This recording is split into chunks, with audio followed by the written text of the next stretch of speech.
Welcome back, auditors. It's time for another audit. Let's do what we do best. Let's audit. When a political empire starts wobbling, you don't look at the king, you look at the orbit. They're the first ones to panic.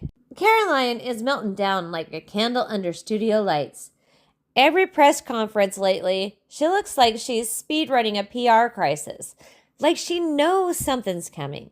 She just can't figure out how to get out from underneath it, or to run fast enough to get in front of it. And Kash Patel, this man is out here fighting enemies that only he can see, which is wild because with those eyes, he's probably seeing double anyways. No wonder he's got that perma-shock face. If I saw that many imaginary people around me, I'd be startled too. And let's be real, half that panic might be because if these investigations keep heating up, he might lose those private jet privileges he's been abusing to go visit that younger girlfriend. And Kash, my dear, if the jet goes, she's going too. Trust me, she's not signing up for economy class and subpoenas. We sure can't forget Pete Hegseth, the pompous douchebag who ditched Fox to run the Department of War. A department that only exists if the Orange King manages not to faceplant. I mean, that's not even a bad decision.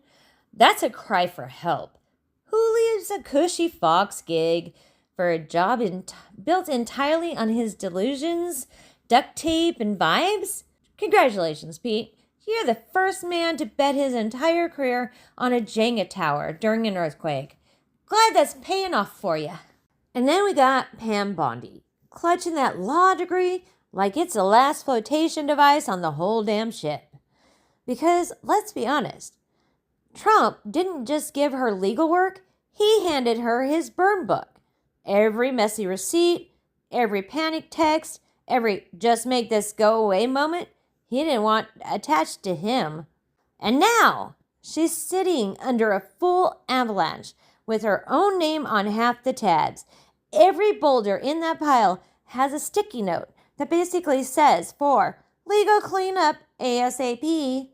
And just when she thinks that pile can't be any higher, he blasted out there on his Truth Social post he thought was a private message, literally typing out who he wants her to go after next. You know it's bad when even the typos come with legal liability. She's gripping that diploma like it's gonna block subpoenas and bad decisions. Girl, it's paper, not a force field. If she squeezes it any tighter, it's going to file for emancipation and leave her under the avalanche. And now we slide over to our ice jacket princess, Kristi Noem, out here slipping on banana peels made of her own ice paperwork, while that private jet photobombs the whole scene like it's her emotional support aircraft. Kristi, oh girlfriend, that little glow up isn't going to help you here. You can contour the cheekbones, add some high-priced extensions, curl that hair, crank that ring light up to new profile pic level. But scandals don't care about good lighting. And when she suddenly gets 2 high-priced jets handed to her like it's nothing, I'm sorry, can I put 2 jets on my wish list and get them too? Because clearly I've been shopping in the wrong universe. 2 jets, not office supplies, jets. Meanwhile, if I ordered 2 brand new jets, they'd be off Temu. They'd show up 6 weeks late and delivered to my neighbor's house. That stack of ice paperwork under your feet, yeah, that's not a slip hazard. That's a highlight reel of everything you thought nobody was paying attention to. So let's be real. If those jet privileges and that political protection disappear after leading ICE, there is no glow up in the world that's going to save you. If you want to know how bad things are, don't watch the main character. Watch who's orbiting around them. That's where the fall shows first. And finally, the man himself, the one who brings the chaos, drama, and mayhem to everyone around him. While his whole crew is slipping on paperwork, melting on camera, shadowboxing invisible enemies, clutching law degrees, and praying the jet budget makes sense. Where's he when the fallout hits? Oh, that part's easy.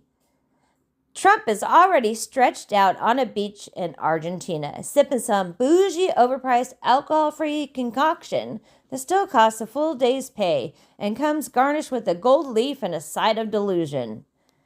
And right next to him, a suitcase with a cool $235 million in it, plus that generous gift from Qatar that was supposedly destined for his totally not real museum.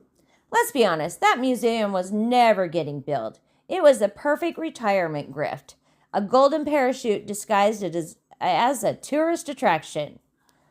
Because he's not the loyal one, and he was never their friend, not a single one of them. To him, every person in his orbit was a pawn, a disposable piece in a game he never intended to finish. And now that the whole board is collapsing, he's on a new beach in a new chapter, pretending none of them ever existed. Funny how the fallout always rolls downhill.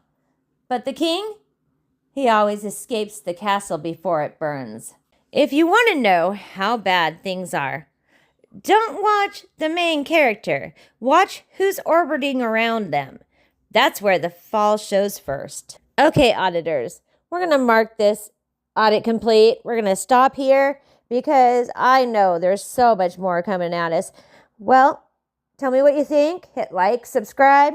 Until the next audit.